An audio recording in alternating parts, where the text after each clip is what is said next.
Picture this. You're sitting with your friends, other moms who have gone through a divorce or are contemplating, who maybe didn't picture their lives co-parenting, but are there with you.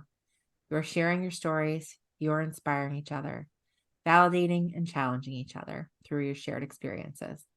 You're belly laughing, tearing up, and enjoying your favorite cup of coffee all at the same time. You don't judge each other. You empower each other to continue on your journey, to heal, and to just be you, whatever that looks like. Welcome to Co-Parenting and Coffee. Hello, welcome to episode 3. I'm so excited. So we are just coming off of Halloween and All the sugar. sugar, and then straight into daylight savings. It's like All the tiredness. it's ridiculous.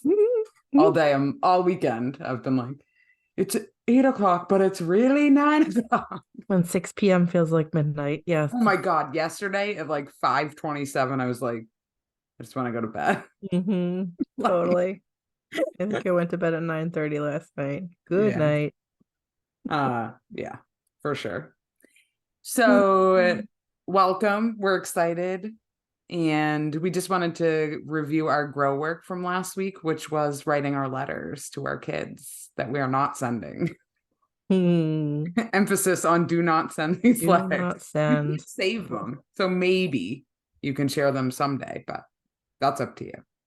I will say open and do not open unless, there are a series of events that occur.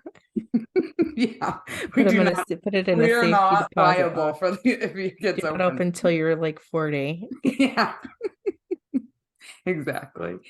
So I was just actually going over my letter. I wrote my letter on my phone because I don't know, I was picturing myself like writing it like in a journal or something that I don't have, that I need to get a journal and writing it, but for some reason I couldn't do that. So I started writing it on my phone, and then I just kept adding to it over a week, basically. Wow. So I was just going over it because I knew we were going to be talking about it. And the first sentence I wrote, which I think is pretty interesting, is sometimes things won't work out the way you imagine. That's how I opened it. And I think that's exactly true. Well, and Jill, you and your ex-husband were high school sweethearts, right? Right. So there's a little bit of element of a storybook to it. For sure. And it's certainly, I mean, I don't think anybody really goes into a marriage thinking they're going to get divorced, right? So it really doesn't always work out the way you're picturing. I think for most people, that's, when they get to the place of walking away, right? No one ever, even if you get a prenup, right? That's not a conversation of, well, when this marriage ends. It's more Right. about, but for me, writing it was a very kind of cathartic experience. I did it all in one sitting. You did? I did on like one of my like Saturdays or Sundays without the kids in the morning. I just sat down and I think I wrote something like 4 or 5 pages of just like letting the story pour out of me. Yeah, I love that. And so it felt good to get it out of my head. And so, I mean, I have on and off journaled, but to sort of summarize it a little bit and,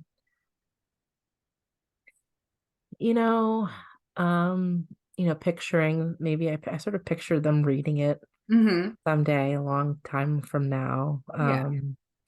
And, really trying to, he'll have a story that he'll maybe tell them someday about it. And the thing is, he was never inside of my head, right? And even if I told all of the things and all the reasons why it wasn't going to work out, I don't think that he'll ever really. And I suppose that's how it is for most couples. But I think that when they asked me, my kids were really little, and it's like, mom and dad just couldn't get along anymore. We couldn't live together anymore. And It's really hard for kids to understand, Yeah. because like, well, I'm expected to get along with my sister. What are you talking about? Well, no, Right. we Oh can't live yeah, so together anymore. true. So, it'll be interesting to see how much of that I ever need to share, or, how their relationships with us will play out Right. over time. But Do you feel like, oh, sorry. Do you feel like there was like when I was picturing doing it, I was picturing more of like, I guess because why I thought of this exercise is sometimes when you're pissed, right? And you just want to say something that you can't say, Mhm, right? Because you're like mad at your ex or whatever. And you just can't say it because it's not appropriate or it's not mhm. healthy for your kid or whatever. Like that's what I was picturing saying. And really, like through the whole letter, I explained stuff and I talked like a little bit about my feelings and like, there were some, obviously we got divorced, so there was some negative stuff going on, but not really angry. It wasn't like a scathing letter by any means. No, no, I actually did not. I took care not to excoriate my ex. Yeah. I did talk about how I saw myself slipping away. Mhm. How I felt, like I was becoming a shell, and that's all Yeah. very true. And that's something that honestly, like, I don't know that I would hold back saying that, Right. just like being in the relationship was diminishing who I was, and I Mhm. needed to find my way back to myself, and I couldn't do that unless I ended my marriage, which is like the most painful decision, right? It's like I exhausted all of my other options, Mhm. and that was the only thing left. So, Yeah. I mean, my experience was different, but I said something similar, like when you just said that, of like losing myself. And in the letter, I know that I wrote that I hope when she grows up that she doesn't lose herself. oh God, absolutely. I Right. really want, as I think about my children, I have a 10-year-old daughter who is sort of on the cusp of all of that. Hmm. Gosh, I hope we can delay that. I mean, Right. boys are still gross, but like I Yeah. can see it Agreed. coming, and that it should be more than a boy being interested, or a girl, whoever Right. being interested in them. But really think about what it is you want and what matters to you. Because I Hmm. feel like a lot of the messaging to girls was all about if a boy likes you, oh, how do you get them to like you, and it was Hmm. never about like centering the girl. Right. And since I have two girls, I mean, certainly if you're raising boys, it's maybe a different approach. But Right. anyway, But I'm still, you rambling. don't want to lose. I mean, even with boys, I would say you want them to be who they are. Yes, of Like, course. but Show up also, as yourself. yeah, I want someone to like you for you. absolutely. So that was our grow work for this week. We hope that you join us on our grow work. We'd love to hear anything you want to share about it. We have it on our Yes. Facebook page, on our Instagram, and we're Mhm. excited to hear what you come up with. Feel free to share anything or show us different or creative ways that you did your grow work this week. Thanks. Thank you.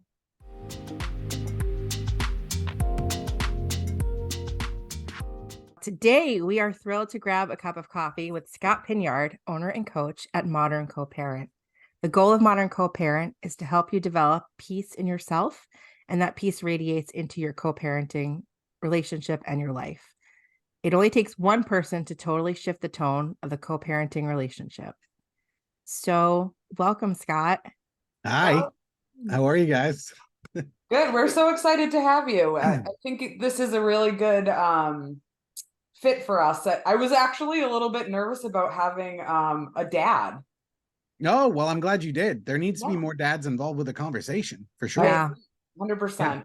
And Yeah. I think that's such an important piece is that if everybody's common goal is the same, then these are the conversations we need to be having. So I completely agree. And like one of the things you kind of touched on there in the intro, like I I wanted to create something that like because like for me with my ex-wife, my process of developing peace for myself, which I don't love that word, but it is accurate, I guess, was solely on my own, and I love the idea of people thinking about that as part of divorce. Like most people think about like, what are we going to do financially and what are we going to do with the kids and this and that. But like, it feels like peace is like the last thing on the list. And I think that's completely backward. Like, I think it should be at the top of the list because then all the other shit's easier to do. Right. No, and when I think about going through that process, I think peace is the thing I wanted most, right? At the end of the day. Mm-hmm. And so I love that that's really the focal point for you. I'm curious, do you tend to see parents who are in the middle of their divorce or after? Like where do people tend to fall in that continuum? I get a wide range. So like I talk to a lot of people who are like, we're still going through the court process, figuring things out. I talk to people who are post court process, but like adjusting. And I've worked with people who've been divorced for years and are still miserable. And that's the key thing, right? If you're co-parenting with someone, or I should put it this way, if you are stressed, anxious, and angry all the time about co-parenting, it's a good fit to work with me. For some people, they reach out for that support early on, other people, later in the process. So it kind of runs a gambit. Yeah. Well, and I think that that's a perfect point too, and part of my journey, because I am definitely through the divorce process and in the co-parenting, and it is different. It is a different place than when you're, really unsettled and your whole life is kind of blowing up or changing. Oh yeah, you're moving and Right, you're moving, you're figuring that out, all the financial stress, all that, but then everything kind of settles, but then you're co-parenting with this person in some way, parallel parenting or however you need to do it, for the rest of your life, basically. So then that becomes such an important part of like the process, at least for me, is like, I want peace. I want, so you're such a perfect person to talk to about that. Yeah. Well, it's interesting because someone brought up to me the other day, they're like, well, because I say, when I talk about this, I talk about the fact that like this is possible without me, without modern co-parent. Right. Like it could happen. It also very much might not happen. And it's a story I tell all the time. A friend of mine, when we graduated college, her parents have been divorced 12 years. She had to have 2 separate graduation dinners because her mom and her dad still couldn't be in the same room together. Right. And so yes, like I think some people, especially people tend to grow a lot post-divorce. And that's another thing I talk about. Like divorce is often like a huge catalyst for personal growth, which is a good thing. So it's possible that people kind of get there, but the sooner you can get there, the better, right? The sooner you can feel that peace, the better decisions you're making, the more I talk about peace kind of like radiating from you, right? And that's so like when one member in the co-parenting relationship is more at peace, the kids feel it, the co-parent feels it, and the tone of everything can change. And the sooner that happens, the better. Because that acrimony and anger is pretty toxic. Yeah, definitely. Do you think that like you can have that, peaceful place? And then, I mean, because we're co-parenting for many years often, like that can change. And how can you deal with, okay, I was in a good place, I was peaceful, and then this big thing happened, and now I feel like I'm back at 0. Yeah. And that's so what my work does. Like people will ask me, like, oh, so me and my co-parent should join. And I'm like, under no fucking circumstances should you do that. Right. I do not want to work with both members at the Uh-huh. same time. And that's kind of unique. I think a lot of people Right. think that they need to do that and like work out our differences. Right. The reality of the situation is that you got divorced for a reason. Yeah. And I am not in the business, nor do I think it's wise to try to change someone else's opinion. So Mhm. my work is really focused on your thinking, right? Mhm. The way you think. I do a lot of work with what I call story, which story is how we see the world, right? Our brains are meaning-making machines. And Mhm. so something happens and we create a story. Oh, this is the way things are. A lot of the pain that comes from divorce is when our stories don't match reality. Then we get real pissed. Then we get real mad. And so my work is on an individual level. And so the goal is that not only do you help shift some of those stories and feel better about where you are when you work with me, but you carry those tools forward, right? So that you start to know, and I use this, I don't really get angry at my ex-wife anymore, but like for a period of time, I would, when I felt the temperature going up, that was a sign. That was a sign that there was something about my thinking that was going on that might be able to use some work. And so that's the sort of stuff that I teach, so that, not to say you'll never potentially get frustrated in the future. I'd love to make that total promise. inner peace. That sounds forever and ever. Yeah. Sign me up. Sign me up. You'll have the tools to deal with it, and it'll be a totally different experience. Yeah. Wow. Yeah. Do you find that there are, you mentioned college graduation. I was thinking about, the parents who can't sit, have to be as far away from each other at their kid's wedding as possible and all those things. Do you find that there are like life events that also can trigger, how do I want to say this? Trigger people to want to get your services, or do you think that there are times where there is sort of catalyst for more conflict? I think the sort of common thing that I see in terms of people reaching out to me is concern for their kids. And so I always make this joke when I have such a dad. I just have like a list of jokes that I just keep making over it, but they're so good.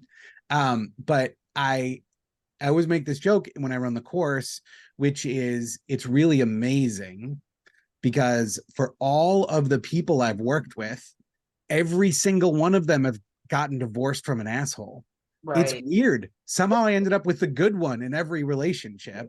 Of course, funny? Like, I'm making a point, but I think that's the other side of it. Like part of it is frustration or worry about how this is impacting the kids. But part of it too is that I think people know like this isn't sustainable, right? That like the way that I see things is not how I want to live my life. And maybe they see that like they could act differently or do something differently, or maybe they don't.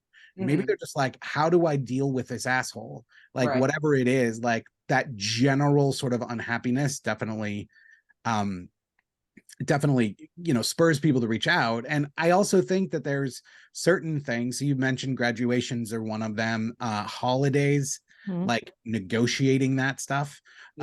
Like that stuff, I also see people, kind of reach out going through that as well, because it's like, is this really what planning winter break is going to be like for the next 18 years? Like, seriously?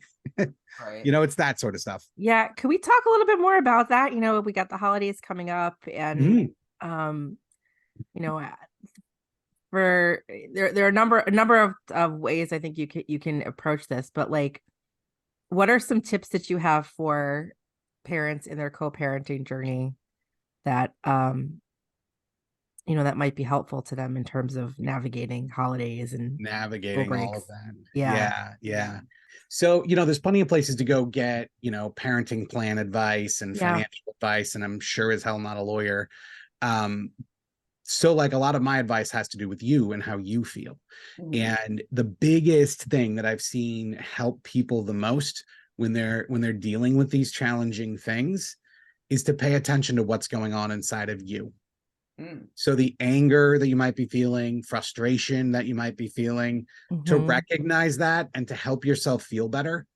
that's probably one of the best things you can do when you have to go and have these sort of conversations. Sure.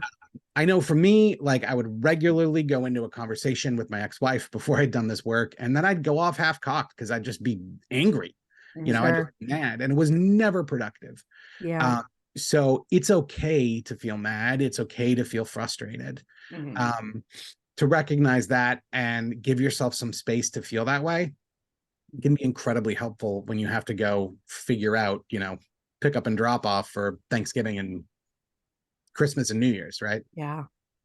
So, but what would be some like tools that could help you navigate? Like, so one of the places I see or feel like there's a lot of obviously around Christmas or Mhm.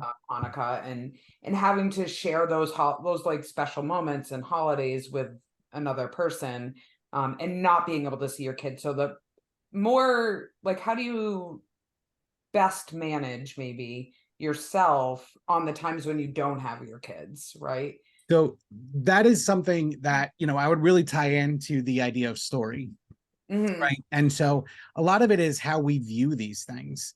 And I'll tell you, for me, like I remember the first year I didn't have my daughter at Christmas, and I only had one kid at that point. And it was weird, you know. Right.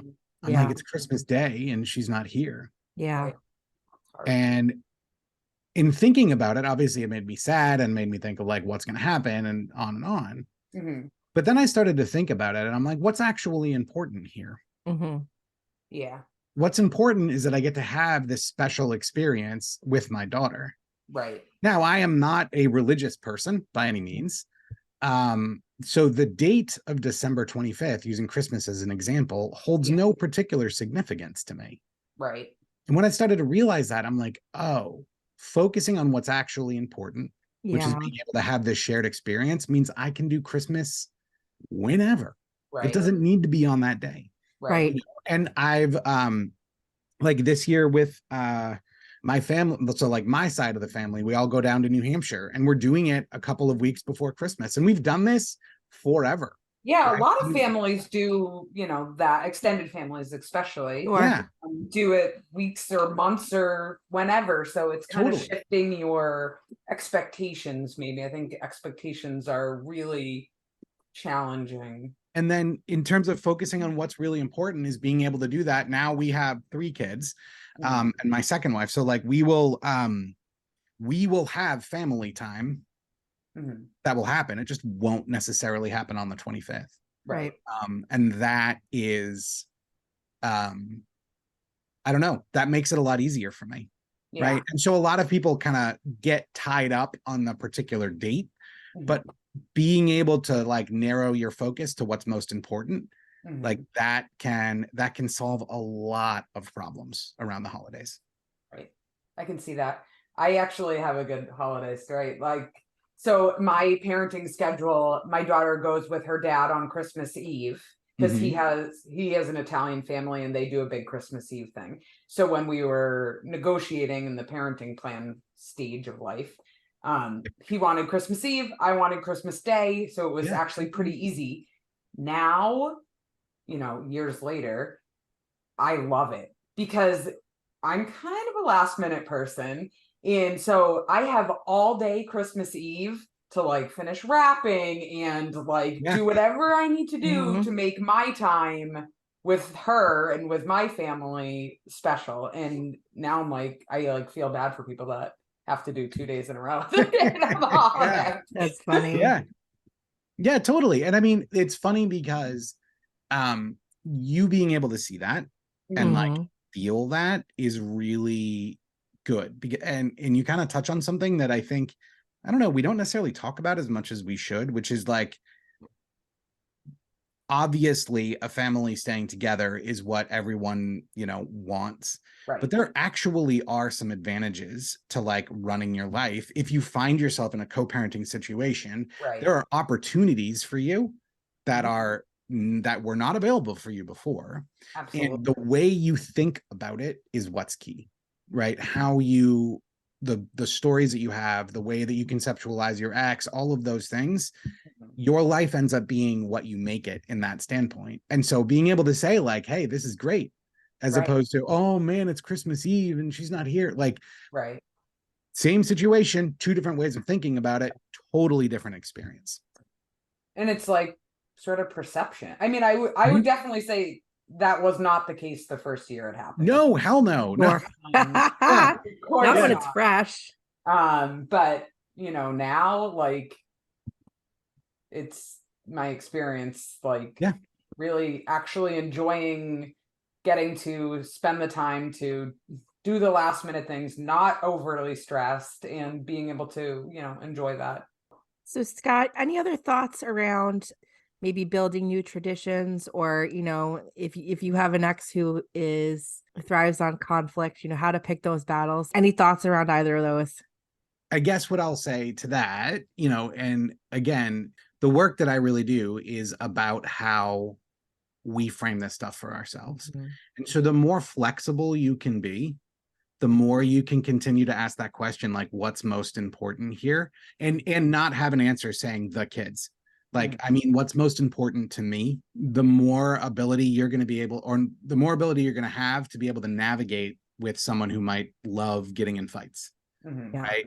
Because then you're going to know, oh, this battle's important, or that one really isn't. And you're also going to have a calmer sort of vibe to you when you're having these conversations, because you know what's important to you. And the idea of like creating new traditions and stuff like that, you know, this goes back to what we were kind of just talking about. Like, this is a really unique opportunity, because a lot of us, you know, are raised in families where like, this is how we do Christmas, this is how we do Thanksgiving, and then you just kind of do it the same way. And there's nothing inherently wrong with that. But when the schedule shifts and things change, and suddenly you're doing Christmas on the 19th, not the 25th, Yeah. there is an opportunity there to really make it the thing you want to make it. So whatever that means, you know, maybe you go out for tacos instead of, you know, cook a turkey, right? Whatever it is, but allowing yourself that space for creativity, again, like, makes the holiday specifically yours. And if you know what is most important to you, then you're able to really do that with some pretty cool results. I love that. Wow. Yeah, I love the framing it as an opportunity. I mean, it makes such a huge difference. It really does. Mhm. Yeah. But I do think it's important to recognize that maybe it still can be difficult. Like, it's not rosy all the time to be No. like, oh, you know what? This is an awesome opportunity to have Christmas on the 19th. Maybe you're feeling that loss. Yeah. So how do you like kind of So that's a navigate really good, that? that's a really good point. And when I talk about this idea of story, Mhm. I am never talking about, oh, just say the opposite. Right. So like, I'm really sad the kids won't be here for Christmas. You're not going to be able to then just think, I'm happy the kids won't be here for Christmas. Like, it's not going to Yeah. work. Right. It doesn't feel true, Right. you know? Well, it's And not.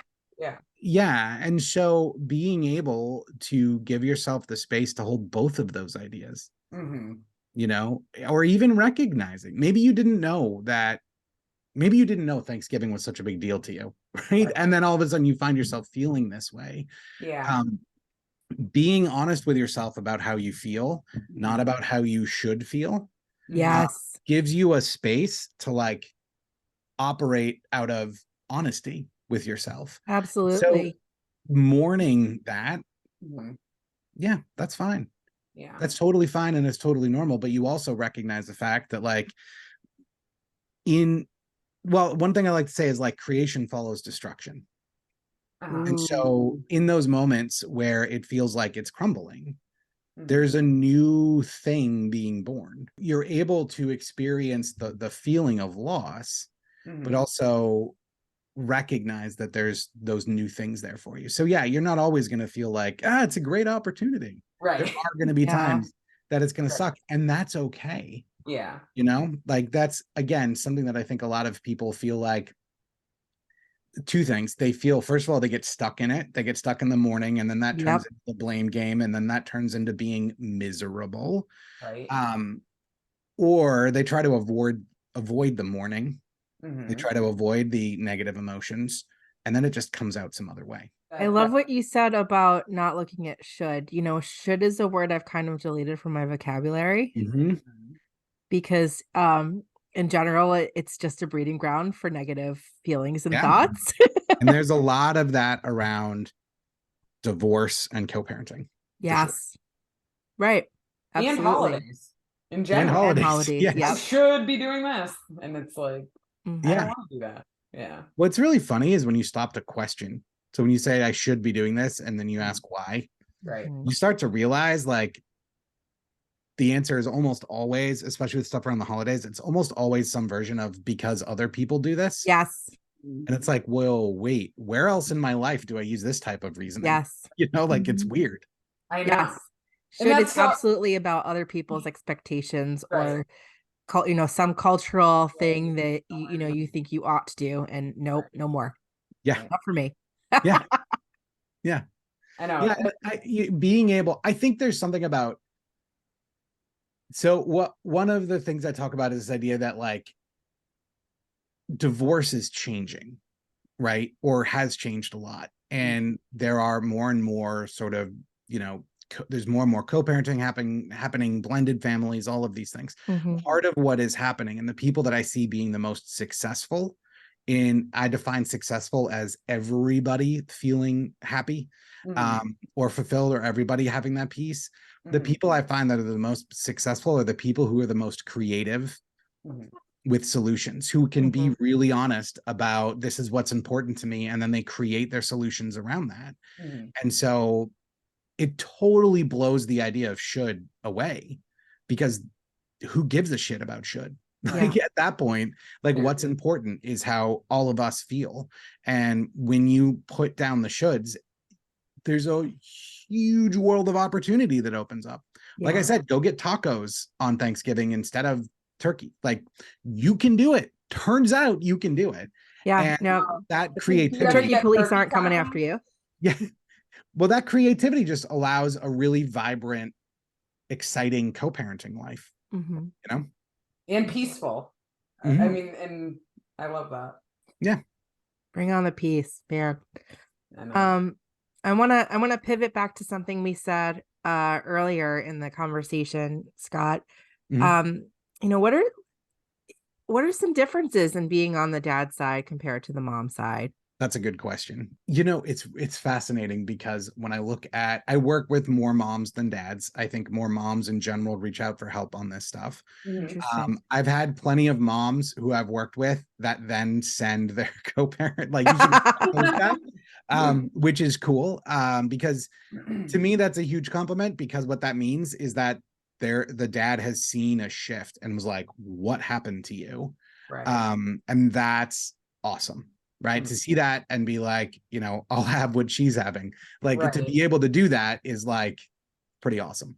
I think, the sort of stories is probably the biggest difference that I see between moms and dads.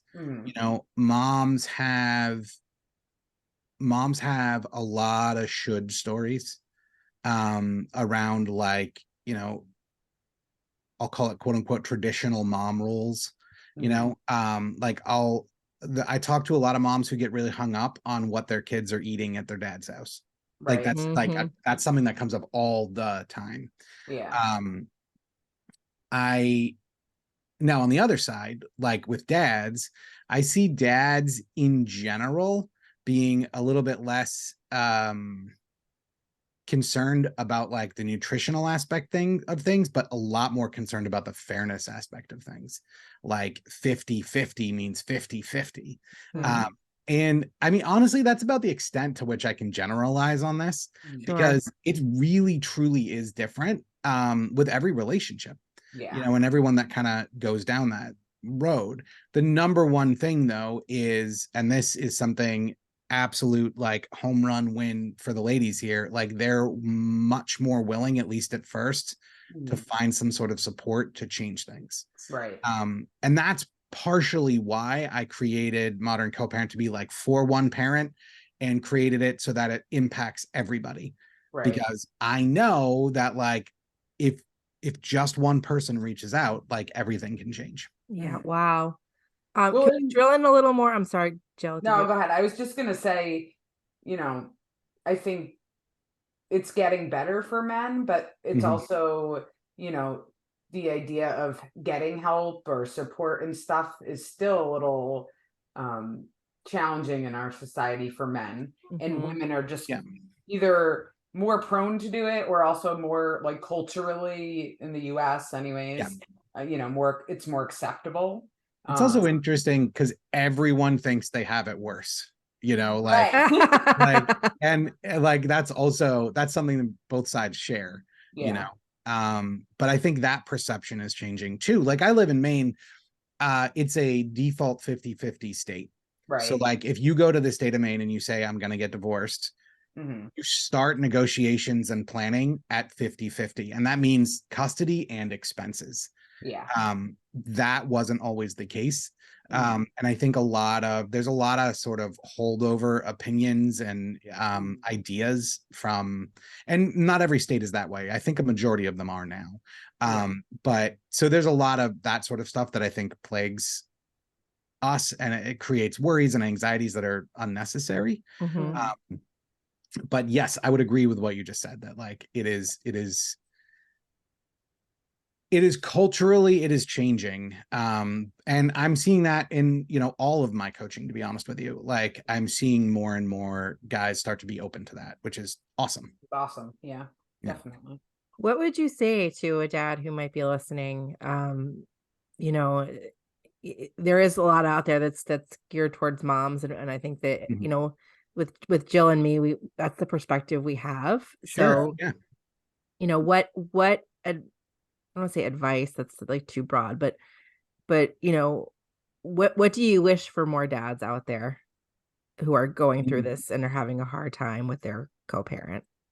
I would honestly say the thing that I wish for dads is the same thing I wish for moms, honestly, which is being able to have more of that peace Mhm. to interact with their kids, Mhm. to sort of live their life post divorce. Mhm. The reason that I think peace is so important, and we can talk about it from a dad's perspective, but like, um, the the time that we have with our kids when we get divorced is limited, Mhm. and it's limited even when we're not divorced, right? There's only so many years they're going to be living at home, and then they move on. Right.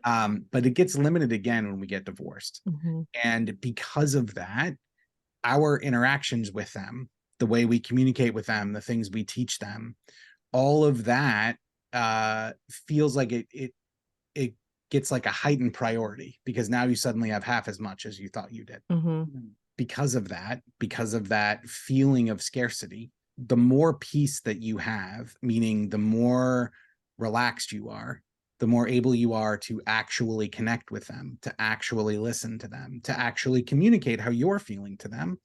uh, the more of that you have, the better. And that's one of the things I think, with, to be like super stereotypical about it, like, guys like avoid emotions. Mhm. And I don't know that that's helpful in this situation. I don't know if that's helpful at all, but particularly in these situations, your opportunities to be a dad, like, require you to be there fully. And Mhm. so the more peace you have, the better you can show up for your kids, the better Yeah. you can support them. And on top of that, the more peace you have, the better you can rebuild your life in whatever way that means for you. If it means, getting into another relationship, if it means just living on your own, if it means building a business, like, no matter what it is you're trying to do post divorce, Yeah. having clarity and peace is going to make you better at it. So, Scott, we are co-parenting in coffee. Yes, I did see you finish your cup of I coffee, but did. Yes. um, We're supposed to talk about it first, but Oh, usually you I talk jumped about forgot. right it. But tell us what's your favorite kind of coffee, whether it's what you were drinking this morning or um So I am ridiculous in that I spend a lot of money on home coffee. I live in Portland, Maine, which has a lot of great coffee shops, but I also work from home. So I have a pretty intense espresso machine, and I make Americanos. And oh, there's a roaster here in Portland. called Coffee by Design, and I go to them and I get really awesome espresso beans. And yeah, I drink Americano, and we have, not to geek out on it too much, but we have a intense espresso machine that grinds the beans, and then I bought a separate grinder with decaf beans, so like in the afternoon I can still have coffee, and I got the same roast with that. So yeah, that's my go-to, is an Americano.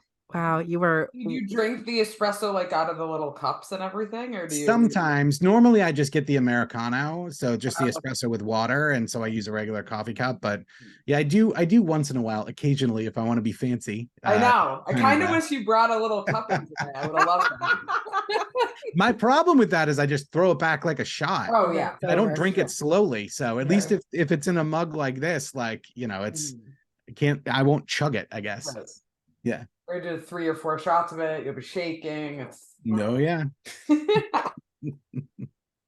Well, love thank you it. so much. I think you really gave a cool perspective, and Yeah. something important for everybody to think about. I think a lot of people, especially that are reaching out for help, are in higher conflict situations, and they feel, I mean, I was literally just on a call before this, and 2 people of the 4 or 5 that we're in were just exhausted from this process.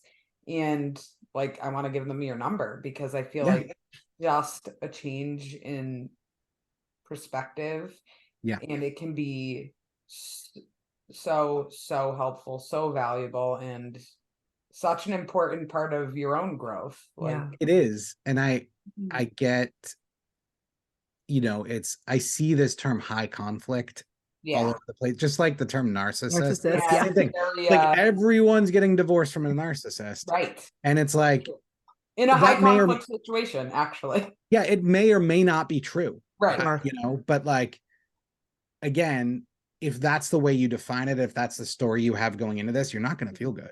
Right. Yeah. Yeah, that's a good point. My goal is always, it's never to like make the other person do something, but it's to help people work with themselves so that they feel better going into this. So even if it is a high conflict, like a true high conflict situation where like the other person is like constantly, I don't know, I'm not going to go out too much on a limb here. I have my own thoughts about high conflict stuff, but if that's the way it feels, and it feels like the other person is just always saying the opposite of what you're saying just to piss you off, the way that you think about that and the way that you deal with that, meaning your own stories and your own emotions, are going to have a massive impact on how it feels for you to go through this process. And you are going through this process no matter what.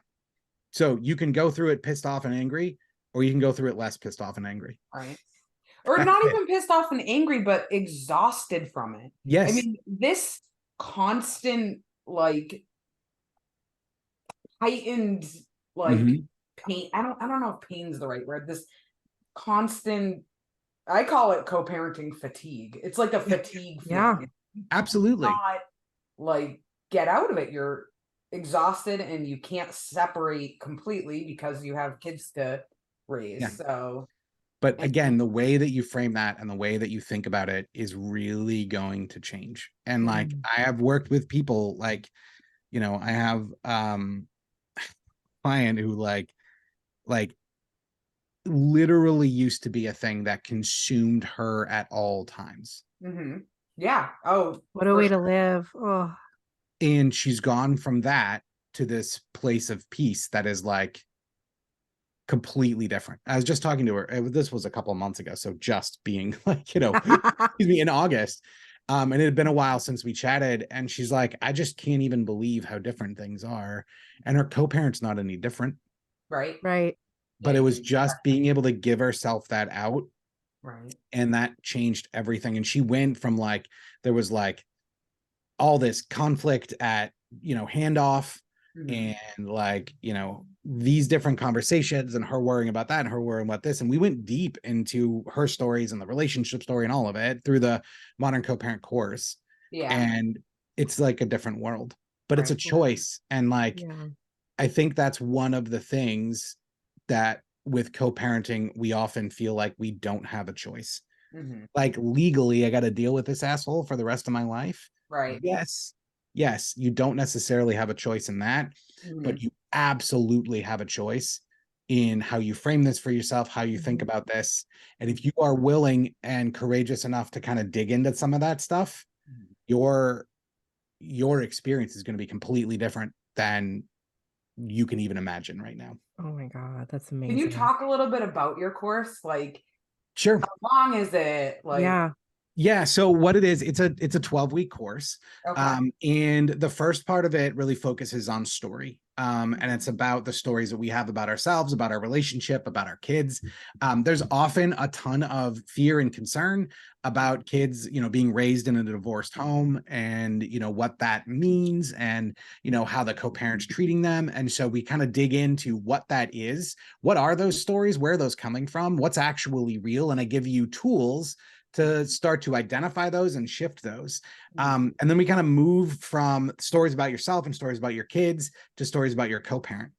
I don't want to give away too many surprises, but essentially what starts to happen is we start to recognize that we are living in story.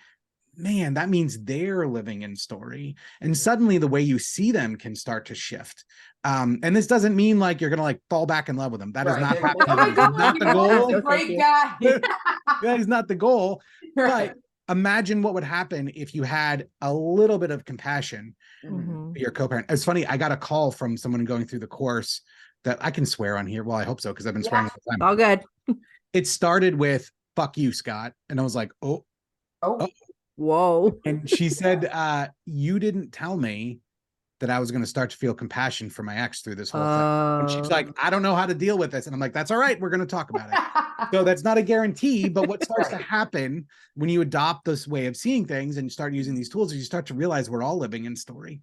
Right. And so that's sort of the first part of the course, is just understanding that stuff and understanding what level of control you actually have about how you actually feel and what you think.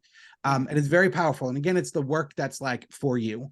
And then the second part of the course is around family dynamics, and how in particular anxiety is something that is like passed around a family. And so we talk a lot about that. We talk a lot about how that works, various different ways that it works, and how to be the person that can stop some of that anxiety from being passed around or not being like sort of a piece in that game, and what that means for how the rest of the family reacts.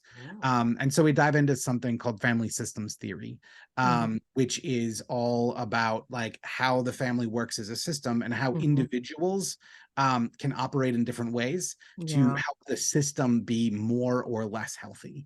And so that's how the whole thing kind of wraps up, is we help you get this idea of story. And then with this idea of story, start looking at family dynamics and the changes and things that can happen there. And people come out the other side of it with significantly more insight into what's happening, into their own thinking. And that's what gives them the peace, is knowing that like, oh, I can handle things in a new and different way, and everything feels different. Wow, that's really cool. You don't have to pass around anxiety for Thanksgiving. That's what I was like picturing. Yeah. Here's some anxiety, depression over here. It's really amazing. I mean, when you start to dig into this stuff, you see it. You see it all the time. Like, one of the ways that like, if you see two people are in a fight, right? And that is like, conflict is a way that we pass anxiety. I'm really mad at you right now, so I'm going to yell at you because I need to get rid of this energy. And then the other person yells back. One of the classic things is called triangling, where these two warring parties will try to drag a third person in. That is another method of passing off that anxiety. And these patterns you will see, and these are kind of universal patterns that like happen all over the place. And a lot of people have told me that this has been helpful for way more than just like family dynamics. Absolutely. But as you start to see this, you start to see, and again, it's part of what we were talking about before, when you can define what's the problem is, you can define what's happening, then you can fix it. And you can start to work to fix it and change it. And so like triangling is a great example of that, of like, all right, this is happening. My ex and my daughter are fighting about something. He's texting me about how disrespectful and horrible she is. He's trying to pull me in. She's texting me about, how mean and authoritarian dad is. And she's trying to pull me. And you start to see the pattern and you go, oh, wait a minute. Wait, the way I operate right now is going to make a huge impact in how the family system, meaning the co-parent, the entire system operates. And so we talk a lot about that, but from a place of story and a place of what you can do as an individual to have that impact. Right. Love it. And how many people, like, is the class over Zoom? So right now there's 2 ways that people go through it. The class, I have a self-paced class. It's 12 weeks long. There's every week there's like a lesson and there's exercises. So I really hate just like putting this information out there. I want people, like, I know that it's useless unless you put it to use in your own life. Right. And so that's why I give you pretty intense exercises to like really start adopting this stuff. And so there's that self-paced option. And then another option that people do is they will do that and we'll actually have coaching calls every couple of weeks. And so that's where people can come to me. And right now I'm doing it one-on-one. There's a high likelihood of some classes like going through it together in next year in 2024. But right now I've found that doing it one-on-one is hugely impactful. And so I will meet with people every other week and I will challenge them on story and we'll talk about and clarify some of these things. So it's kind of those 2 different ways. Both of them are 12 weeks, one with coaching and one kind of on your own. Both versions of it are really, really helpful. It's just a matter of you as an individual, like, how do you like to work best? Are you the sort of person that likes to read the book and apply the stuff, or do you want to read the book and talk about it? Right. That makes sense. Yeah. I'd want to talk about it. I know, me too. Me too. Yeah. Scott, where can people find you? So they can always go to my website, which is modern-coparent.com.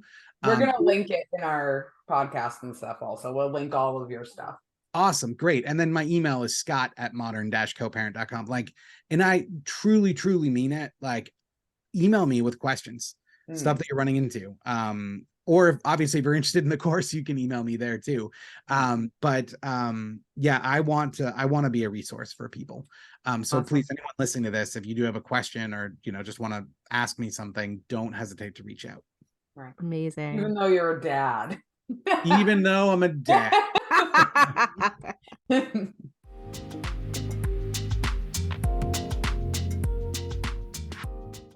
Hello. So the grow work for this week is all about setting boundaries. We want you to get crafty or artsy or whatever that might look like for you. What does that look like for you, Allie?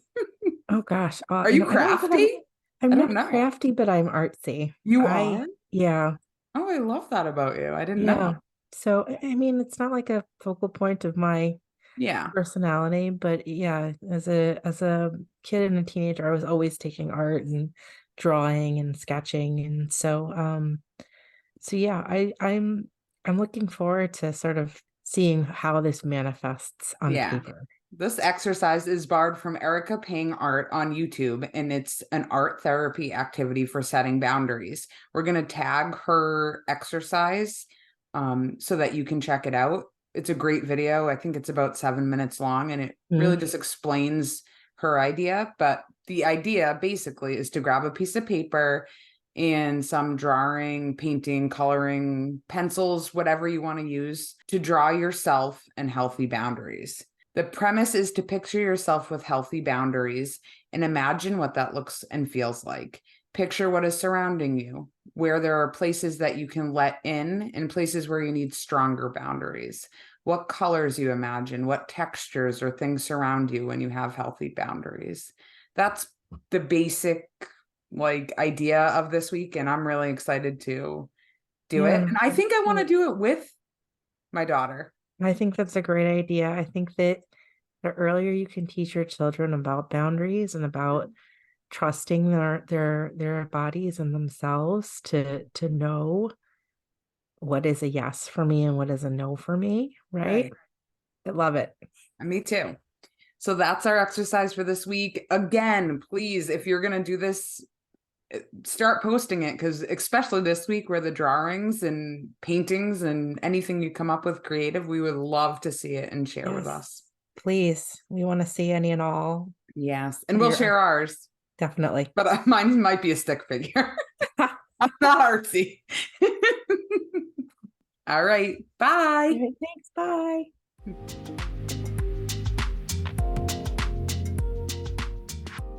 Thanks for joining us for Co-Parenting and Coffee. This podcast is provided for informational purposes only and should not be construed as legal advice on any subject matter. If you liked our podcast, feel free to drop us a review. We'd appreciate it. Looking forward to seeing you next time for a cup of coffee and a chat with another expert on co-parenting.